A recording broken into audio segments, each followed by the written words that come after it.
नमस्कार साथियों, आर के प्रजापत चैनल में आपका हार्दिक अभिनंदन। आज का जो हमारा विषय है कक्षा 12 भौतिक विज्ञान फिजिक्स एनसीईआरटी का सिलेबस है और राजस्थान माध्यमिक शिक्षा बोर्ड अजमेर द्वारा संचालित कक्षा 12 की जो भौतिक विज्ञान की पाठ्य पुस्तक है उसका अध्याय नंबर है 2 स्थिर विद्युत विभव तथा धारिता, जिसका अभ्यास प्रश्न है 2.8 पट्टिकाओं के बीच वायु वाले एक समांतर पट्टिका संधारित्र की प्रत्येक पट्टिका का क्षेत्रफल 6 × 10⁻³ मीटर स्क्वायर तथा उनके बीच की दूरी 3 mm है। संधारित्र की धारिता को प्रकलित कीजिए। यदि संधारित्र को 100 वोल्ट के समरण से जोड़ दिया जाए तो संधारित्र की प्रत्येक पट्टिका पर कितना आवेश होगा। बहुत अच्छा क्वेश्चन है। नीट एग्जाम, बोर्ड एग्जाम तथा कंपटीशन एग्जाम की दृष्टि से अति महत्वपूर्ण है, इसलिए अच्छे से इसको समझना। प्रश्न अनुसार क्या बात हो रही है कि पट्टिकाओं के बीच वायु वाले एक समांतर पट्टिका संधारित्र जिसकी प्रत्येक पट्टिका का क्षेत्रफल ए बराबर हमें दे रखा है 6 × 10⁻³ मीटर स्क्वायर दे रखा है तथा पट्टिकाओं के बीच की जो दूरी डी बराबर हमें दे रखा 3 mm दे रखी है। तो संधारित्र की धारिता को हमें प्रकलित करना है या धारिता का मान याद करना है। और अगर पट्टिकाओं के मध्य अगर वायु है तो हमें धारिता जो होगी सी नॉट का सहायता से निकालेंगे और सी नॉट निकालने का जो सूत्र होता है वो हमने पढ़ा होता है कि एफ साइलेंस नॉट A/D होता है। आगे समझे, उसकी सहायता से हमें इसकी धारिता निकालनी है। माना कि संधारित्र की बात कर रहे हैं, यह संधारित्र क्या है जिनकी पट्टिकाओं के मध्य वायु भरी है, वो एक समांतर पट्टिका संधारित्र है। क्या भाई? एक समांतर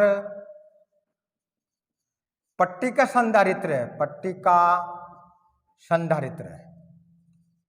आगे समझे, आपके जिनके पट्टिकाओं के मध्य क्या है, वायु है। आगे समझे, तो इन पट्टिकाओं के अंदर जो इसका एरिया जो दे रखा है, क्षेत्रफल हमें दे रखा है, वो क्षेत्रफल कितना दे रखा है, ए बराबर हमें दे रखा प्रश्न अनुसार 6 × 10⁻³ दे रखा।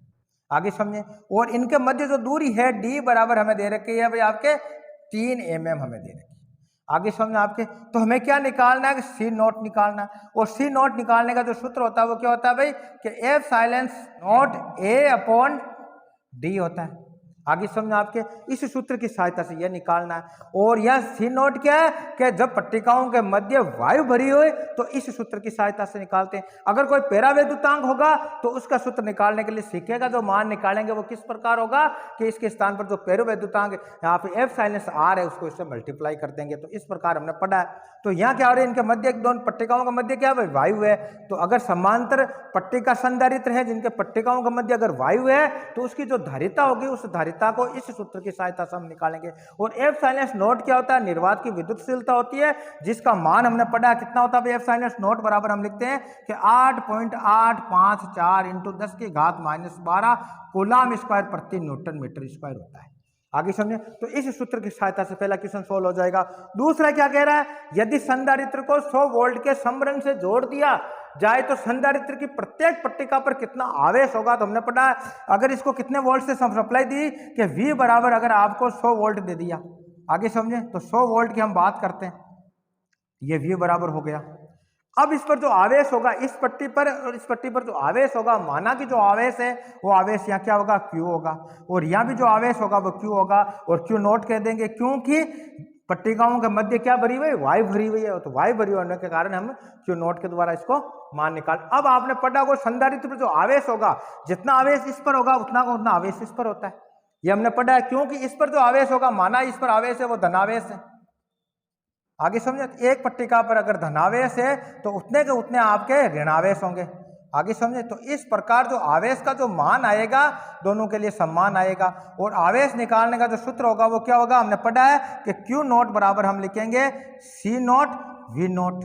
आगे समझ आपके, और V क्या है, जो प्रदत्त विभव है वो V का मान हमें कितना दे रखा है, 100 वोल्ट दे रखा है।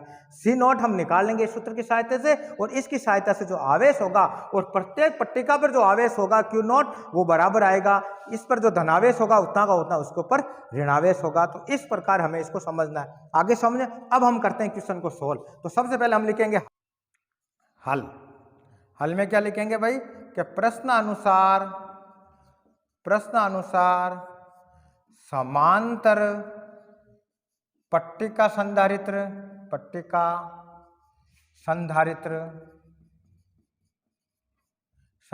की प्रत्येक पट्टिका का क्षेत्रफल, ये हमें दे रखा है प्रश्नानुसार, कितना दे रखा है भाई कि क्षेत्रफल ए बराबर हमें दे रखा है 6 × 10⁻³ मीटर स्क्वायर दे रखा है। आगे समझो आपके और क्या दे रखा है, पट्टिकाओं के बीच की दूरी तथा पट्टिकाओं के बीच की दूरी, क्या लिखेंगे, पट्टिकाओं की बीच की दूरी, और बीच की दूरी क्या है डी, डी कितनी दे रखी है हमें प्रश्नानुसार 3 mm दे रखी है, और 3 mm को हम मीटर में कन्वर्ट करेंगे तो क्या हो जाएगा, तो हमने पढ़ा है कि 3 × 10⁻³ मीटर कर देंगे। आगे समझो आपके ये दे रखा। अब हमें क्या निकालना है, पट्टिकाओं के बीच वायु है, यदि क्या लिखेंगे, यदि पट्टिकाओं के बीच वायु है, पट्टिकाओं के बीच वायु हो तो समांतर पट्टिका संधारित्र, समांतर पट्टिका संधारित्र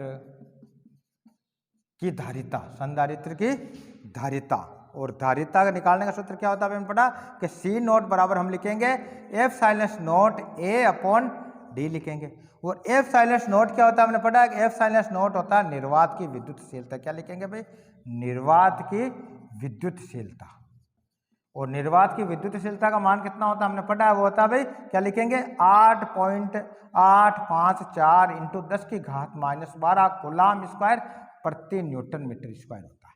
आगे समझे, तो इस का मान याद रखना, तो क्या हो जाएगा भाई, इस प्रकार हम लिखेंगे C0 बराबर हो जाएगा आपके F∣0 की वैल्यू कितनी आ रही है कि वो है कि 8.854 × 10⁻12 हो गया। ए कितना दे रखा है, पट्टिका का जो क्षेत्रफल कितना दे रखा है, वो हमें दे रखा है कि 6 × 10⁻³ मीटर। आगे समझे, अपॉन में क्या है, अपॉन में डी, डी कितना दे रखा है भाई, बीच की दूरी डी बराबर है 3 × 10⁻³ मीटर। आगे समझ, अब आगे इसको सॉल्व करेंगे तो क्या हो जाएगा भाई, देखो आप, तो हम लिखेंगे C0 बराबर हो गया आपके 8.854 × 10⁻12 × 6 × 10⁻³ है, अपॉन में क्या है कि 3 × 10⁻³ है। अब देखो 10⁻³ और ये भी 10⁻³ ऊपर नीचे तो एक दूसरे से कट जाएगी, ये कट गया, हो गया क्लियर। 3 से ये एक बार कट गया, ये 3 दूनी 6 2 बार कट गया, तो क्या वैल्यू आ गई देखो आप, तो हम लिखेंगे कि 8.854 × 2 × 10⁻12, अपॉन में कुछ नहीं है।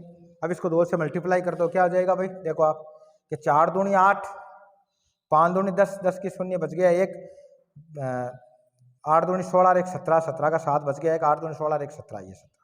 आगे पॉइंट कितने के बाद लगेगा, 1 2 3 के बाद पॉइंट लगाना, 1 2 3 के बाद पॉइंट लगाए इंटू 10⁻12, और ये क्या धारिता किस में आती है, फेरेड में आती है, तो हम लिख देंगे फेरेड।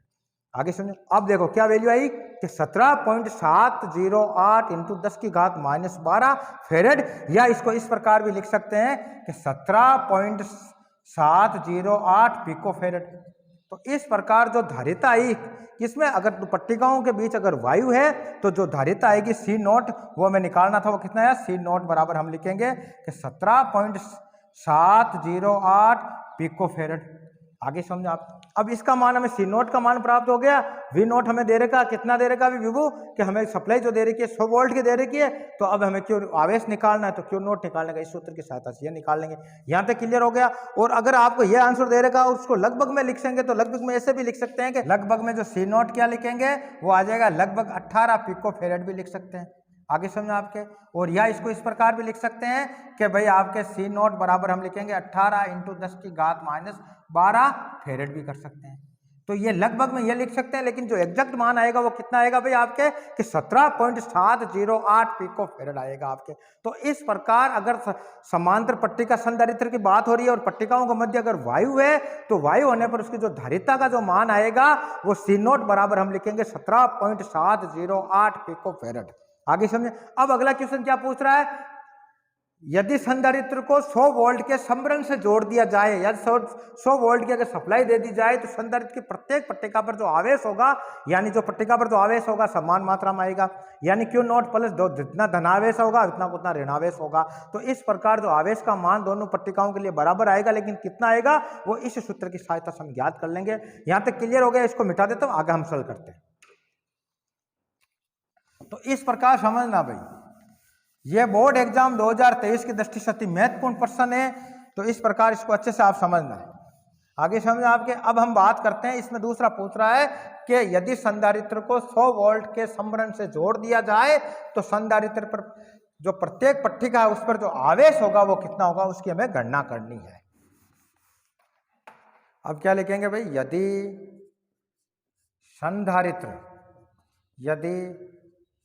संधारित्र को 100 वोल्ट के समरण से जोड़ दिया जाए, 100 वोल्ट के समरण से जोड़ दिया जाए तो प्रत्येक पट्टिका पर आवेश वो हमें ज्ञात करना है। माना कि प्रत्येक पट्टिका पर आवेश बराबर है Q नॉट। तो इसलिए क्या लिखेंगे भाई कि आवेश Q नॉट बराबर क्या लिखेंगे हम, C नॉट V नॉट, क्योंकि जो समरण हमें दे रखा प्रश्न अनुसार वो कितना दे रखा कि V नॉट बराबर हमें दे रखा 100 वोल्ट। आगे समझे, तो इस सूत्र कैसे ये याद करना है। तो Q नॉट बराबर क्या हो जाएगा भाई, C नॉट का मान कितना प्राप्त हुआ, वो हमें प्राप्त हुआ आपके कि 17.708 इंटू 10 की घात -12 फेरेड इंटू V नॉट का मान कितना दे रखा है कि 100 वोल्ट दे रखा, ये हो गया 100 वोल्ट। आपस में मल्टीप्लाई करेंगे तो क्या हो जाएगा भाई, ये 10 की घात -12 है और ये 10 की घात इस प्लस की 2 हो जाएगी, तो इस प्रकार लिख सकते हैं हम 17.708 इंटू 10 की घात -12 इंटू 10 की घात +2। आगे समझे, अब देखो प्लस माइनस हो जाएंगे तो 12 में से 2 गए तो माइनस की 10 घात रह जाएगी 10 की, तो क्या लिखेंगे Q नॉट बराबर हो गया आपके 17.708 इंटू 10 की घात -10 कूलाम। क्योंकि आवेश किस में आएगा, कूलाम आएगा, तो एक पट्टिका के ऊपर जो आवेश होगा Q बराबर हम क्या लिखेंगे कि वो आ गया आपके 17.708 इंटू 10 की घात -10 कूलाम। आगे समझे, और जितना इस पट्टिका पर होगा उतना इस पर होगा, यानी इस पट्टिका पर जो आवेश होगा वो भी कितना होगा आपके कि 17.708 इंटू 10 की घात -10 कूलाम, और इतना कितना इसके ऊपर होगा, यहाँ भी कितना होगा कि 17.708 इंटू 10 की घात -10 कूलाम। अब मान लो इसको दूसरे रूप में भी हम लिख सकते हैं, तो हम क्या लिखेंगे भाई, तो इसको इस प्रकार भी लिख सकते हैं कि Q नॉट बराबर हम लिखेंगे कितना प्राप्त हुआ हमें कि 17.708 इंटू 10 की घात -10 कूलाम था। अब देखो ये पॉइंट में यहाँ लगा देता हूँ तो यहाँ 10 की घात एक कम हो जाएगी, 10 की घात -9 रह जाएगी, तो किसको इस प्रकार भी लिख सकते हैं कि Q नॉट बराबर हम लिखेंगे 1.7708 इंटू 10 की घात -9 कूलाम, और 10 की घात -9 कूलाम है तो इसको क्या लिख सकते हैं, नैनो कूलाम भी कह सकते हैं। देखो किस प्रकार लिख सकते हैं, तो हम लिखेंगे Q नॉट बराबर हो गया 1.7708 नैनो कूलाम।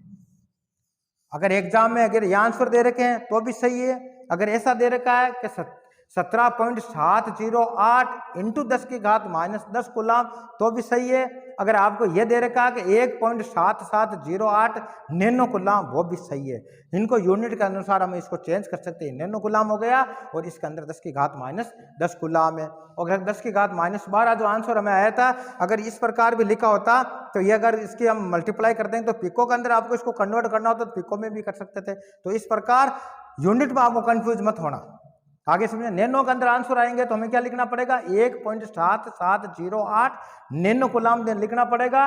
अगर मान लो इसमें दे रखा 10 की घात -10 है तो उसके अंदर हमें इस रूप में लिखना पड़ेगा 17.708 10 की घात -10 कूलाम लिखेंगे। तो इस प्रकार आज के वीडियो के अंदर हमने कक्षा 12 भौतिक विज्ञान का जो अध्याय नंबर 2 था, स्थिर विद्युत विभव तथा धारिता, जिसका अभ्यास प्रश्न 2.8 को सॉल्व किया। कल के वीडियो के अंदर अगला क्वेश्चन सोल्व करेंगे। धन्यवाद।